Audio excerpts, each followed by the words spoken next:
tempat tinggal setelah orang meninggal dunia. Dan kubur ini adalah merupakan tempat antara dunia dan akhirat, tempat peristirahatan. Ya, setelah aktivitas dunianya selesai, sesuai dengan yang sudah dikubur, yang sudah ditakdirkan oleh Allah, si A sekian umurnya, si B sekian umurnya, sudah ditentukan di zaman azali. Zaman azali itu zaman di mana belum diciptakan alam semesta ini, itu namanya alam azali. Dan itu sudah ada takdir seseorang dalam hal umurnya sudah ditentukan dari sejak dulu. Ya. Nah, setelah kemudian mengalami mati, meninggal, maka pindah tempat tinggalnya, tidak lagi di bagian zohir bumi ini, tapi berada di dalam bumi. Kalau kita yang masih hidup di rumah-rumah kita tinggal, yang sudah meninggal tempatnya dikubur. Ya, hanya ukurannya 1 kali 2 meter kurang lebih. Ya, itulah tempat rumah kita setelah di dunia ini. Sebelum kita berangkat ke alam akhirat, kita istirahat dulu di situ. Maka kubur itu pintu menuju akhirat. Ya. Dan orang yang sudah meninggal sebetulnya memang bukan istirahat, ya, bukan istirahat, tetapi memang merupakan awal proses pertanggungjawaban. Kalau di dunia ini kan kita nggak jelas, ya. Tapi nanti kalau dikubur sudah mulai jelas, di situ kita pertanggungjawaban. Minimal kita mesti harus bisa menjawab 5 pertanyaan dari malaikat.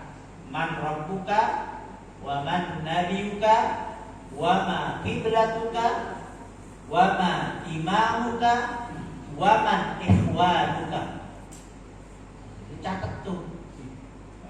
Ini dibocorin ini soalnya. Itu nanti akan ditanya oleh malaikat. Man rabbuka, siapa? Tuhan. Ya. Siapa Tuhan? Kalau orang tidak pernah menyembah Allah, nggak akan bisa menjawab. Wa man nabiyuka, siapa nabimu? Kalau orang tidak pernah menjadikan Nabi Muhammad menjadi panutan, ya tentu sulit akan menjawab. Ya. Wa ma qiblatuka, ya, mana kiblatmu? Kalau orang nggak pernah sholat, nggak akan mungkin bisa jawab. Ya. Wa ma imamuka, siapa imammu? Siapa imam kita? Al-Quran imami. Quran menjadi pemimpin kami, yang kami harus ikuti, yang harus kami teladani, ya, yang harus kami sami'na wa ata'na itu kepada Al-Quran. Apa kata Al-Quran itu yang kita ikuti. Karena itulah sesungguhnya imam kita, pemimpin kita, bukan Pak Jokowi, bukan. Ya, bukan nanti wama imamuka, siapa pemimpinmu? Jokowi yang digebuk itu. Digebuk. Karena imam kita, pemimpin kita yang sebenarnya adalah Al-Quran. Al-Quran imam. Maka mesti harus kita pelajari Al-Quran agar kita bisa mengikuti arahan-arahan Al-Quran. Maka harus paham, tidak sekedar hanya bisa baca. Ya minimal bisa baca minimalnya. Ya, maka kita harus termotivasi untuk belajar tahsin biar bacaannya bagus. Lalu terakhir ditanya waman ikhwanuka, siapa saudara. Jangan sebut saudaranya nanti adik kakaknya, tidak. Tapi namanya saudara yang siapa? Muslimin, muslimat, mukminin, mukminat, itulah saudara kita. Ya. Nah, kalau dalam kehidupan dunianya orang nggak menganggap orang beriman saudaranya, ya, tidak pernah menganggap orang Islam sebagai saudaranya, sulit nanti lisannya untuk menjawab. Maka harus dibuktikan hari ini bahwa seluruh orang Islam, seluruh orang mukmin, orang beriman itu adalah saudara kita. Dan saudara yang diikat oleh iman itu adalah saudara yang paling kokoh, paling kuat. Ya, dibandingkan persaudaraan yang diikat karena tali keturunan, karena darah. Kalau tali persaudaraannya karena darah tapi bukan seiman, lemah itu.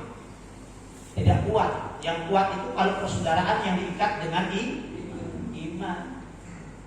Ingat barangkali Bapak Ibu tentang seorang anak bernama Abdullah. Dia punya ayah namanya Abdullah bin Ubay bin Salul. Ini tokoh munafik di Madinah. Namanya Abdullah bin Ubay bin Salul. Gembongnya munafikun. Ya, tokoh utamanya. Dia punya anak namanya Abdullah. Yang mana anaknya ini adalah sahabat dekat Rasulullah. Ketika terjadi peperangan namanya Bani Mustalik, kemudian di situ bikin ulah Abdullah bin Ubay bin Salul mengucapkan kalimat apa? Laqad raja'na ilal Madinah la yakhrujannal a'azza minhul azab.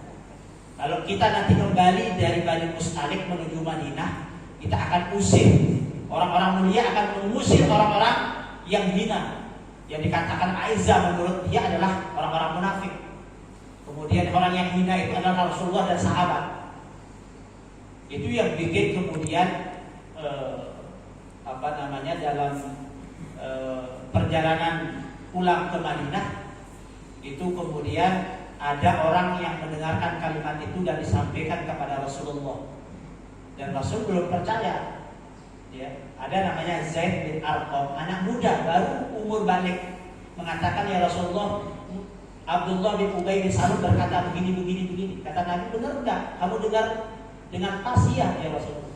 Tapi Nabi belum percaya. Akhirnya kemudian di tengah jalan turunlah surah Al-Munafiqun, surah yang ke-63 dari ayat 1 sampai ayat 11. Ya. Idza ja'akal munafiqun, dijelaskan di dalam ayat pertama bahwa orang munafik itu orang yang berdusta. Akhirnya kemudian apa kata Umar? Ya Rasulullah, bunuh aja tuh Abdullah bin Ubay bin Salul. Itu orang munafik itu. Nah, rencana pembunuhan yang diusulkan oleh Umar, ya padahal Nabi mengatakan enggak saya bunuh. Nanti apa kata orang banyak kalau saya bunuh? Itu Muhammad dan saudaranya, punya sahabat. Ya. Nah itu kemudian nyampe ke telinga Abdullah. Abdullah putranya Abdullah bin Ubay bin Salul mendatangi Rasulullah. Apa kata Abdullah? Ya Rasulullah, saya dengar engkau berencana membunuh ayahku. Betul enggak? Kalau memang betul engkau punya rencana untuk membunuh ayahku, jangan suruh orang lain. Biarkan aku saja yang melakukan itu. Detik ini, hari ini saya sanggup membawa kepalanya. Kalau memang engkau memerintahkan kepada aku, jangan sekali-kali menyuruh orang lain ya Rasulullah. Kenapa? Takut saya nanti kalau orang lain yang membunuh ayah saya, lalu orang itu lalu lalang ke Masjidil Nabawi, kemudian saya bunuh dia gara-gara kemudian saya menolong orang kafir. Dia bilang orang kafir bapaknya. Maka saya nanti takut masuk neraka gara-gara itu. Maka kalau engkau punya rencana membunuh dia, berikan tugas itu kepadaku. Ini menunjukkan bahwa ikatan iman itu lebih kuat dari hanya sekedar ikatan darah. Tetapi apa jawaban Nabi? Jangan dibunuh. Kita mesti harus berbuat baik kepadanya selama dia bersama kita, kata Nabi. Dia orang munafik tidak boleh dibunuh. Ya. Selama orang munafik itu ada di sekitar kita, biarin aja. Nggak boleh dibunuh, nggak boleh diganggu. Karena itulah yang dicontohkan Nabi kepada gembongnya orang munafik. Gak boleh macam-macam kepada orang munafik. Ya. Nah ini kembali ke tadi,